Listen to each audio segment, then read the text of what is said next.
Yes, we're a junior silver producer. We've been listed for about a year and a half.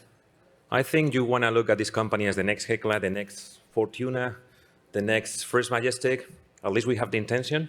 But I'm going to run you very quickly through the presentation. So just talking about the next Hecla, obviously, that's already a forward-looking statement. That's a typical disclaimer. And basically, we wanted to tell you today that we were a bunch of young people. We took a district in central Peru. We actually look at the geology in a different way. We built resources, had very successful exploration, and we put it into production just in a year and a half since we went public. We raised $13 million, 1-3. Unfortunately, the video is not working, but it's okay. And ever since, as I said, we built a mine with what I consider a terrific success. In Q3, we already announced positive cash flow. I think, as you said, Chen, that there's very few companies that can say that, especially in the junior space. And we aspire to become a mid-tier producer over the next few years. I think we have sufficient organic growth in our district, and obviously, we'll be looking for other opportunities to replicate what we've already done in central Peru. Just emphasize again, this company is going to keep on growing over the next few years. We own a large, very prolific land package in central Peru. We've been very successful in adding resources very quickly. We actually have an inferred resource that shows a very sort of blue sky of, let's say, in silver equivalent, more than 200 million ounces of silver equivalent. And there is catalyst coming up. We are now talking about a PEA that will speak about the potential expansion of our current project, Tangana project. Every exploration we do in this district is very successful.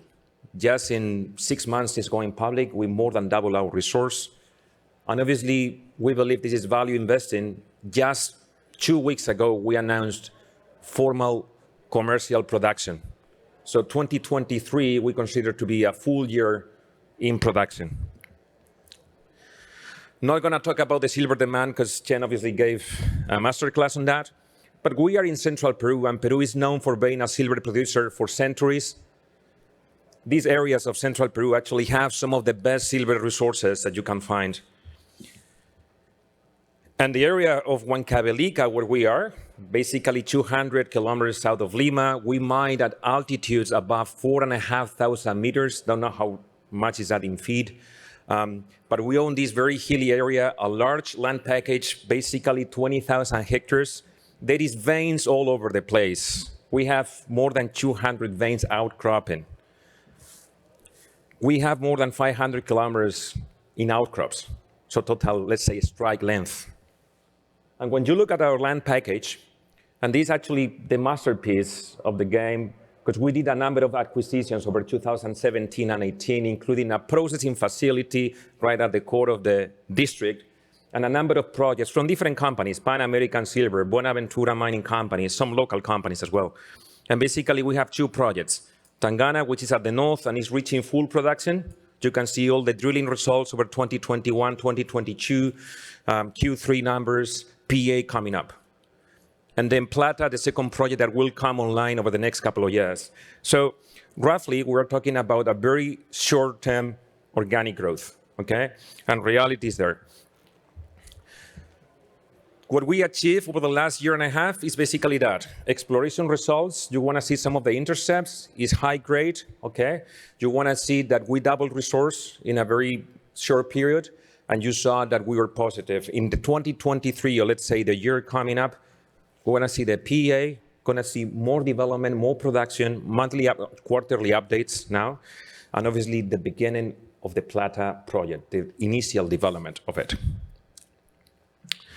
This is a very sort of, this is a graph on what we did last year in terms of production. Since August, we kind of reached what we consider to be almost full speed.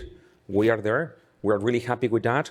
Our only sustained cost in Q3 was $15.8 per ounce of silver equivalent. I think that's pretty good for a company of our kind. And this, our resource, is mostly inferred to date. It's 15 million tons of high-grade resource. with basically almost 1 million tons of measured and indicated. Again, with the new PA, there will be an update in resources, obviously. Much of this resource, again, sits on veins. They are 1.5 to 2 meters. Those veins are pretty long on a strike, between 2 and 4 kilometers. They are subject to mining. They are sub-vertical. We do very conventional cut and fill. That's our bread and butter. We're really good at that. You can see the cost. And this is basically the Tangana mining unit. This is only probably about 10% of our tenements. And you want to see that this is a really interesting area, more than 10 kilometers. Veins go on a strike. We are building a mine right at the core of it, when you can see Tangana main. And that mine is going to get developing and connecting new veins, more veins, opening up new headings, new faces, and building production, as I said. At the moment, we have a processing facility of 700 tons a day capacity. With the new PA, we'll propose an expansion of that. So the way we see the company is that within the next 3 years, we'll have 2 mines with 2 processing facilities, okay? So I'm really talking about at least 3 times increase in capacity over the next 2 or 3 years. And these are very graphical example of what we do on a daily basis. We've done some drilling. That's actually the first mining that we've done so far. If you look at our news releases over 2022, we found gold in the system. There's not only the typical silver, lead and zinc system, actually it contains gold, which is great. We're now identifying those zones. So basically, we believe that this is going to be exciting in the next few months as grades will improve, right? And there is more veins in the system. Just the Tangana system has more than 15 veins, okay? So that's the beauty of doing very quick mine development, build resources, bring them into production in no time. Some companies sit on assets for a long period. We don't. We just mine them. Okay, and this is a summary of what we've done so far. We have organic growth coming up.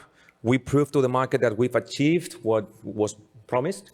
And basically, we believe that we are a company that will be able to do M&A at some point, okay? We are developing the skills. That's our competitive edge. I think we're really comfortable in South America. And obviously, other opportunities coming up will be material for growth. And some final comments about ESG is very important for you who are familiar with Peru. We built a company prior to going public. We did this privately. And we did that hand in hand with the community. We actually always work with a very modest funding and basically work with all the local companies. More than 65% of the workforce is local, from the local community. The ore transportation, the food, the services, everything is hired with local companies, the so-called community companies. And we really believe that that's a key piece in our business model because it provides long-term sustainability to our business. That's a beautiful video of what we do on a daily basis. Subtitle, I guess. I'll try be skipping that. And basically one comment now on the team, and then obviously on the share structure.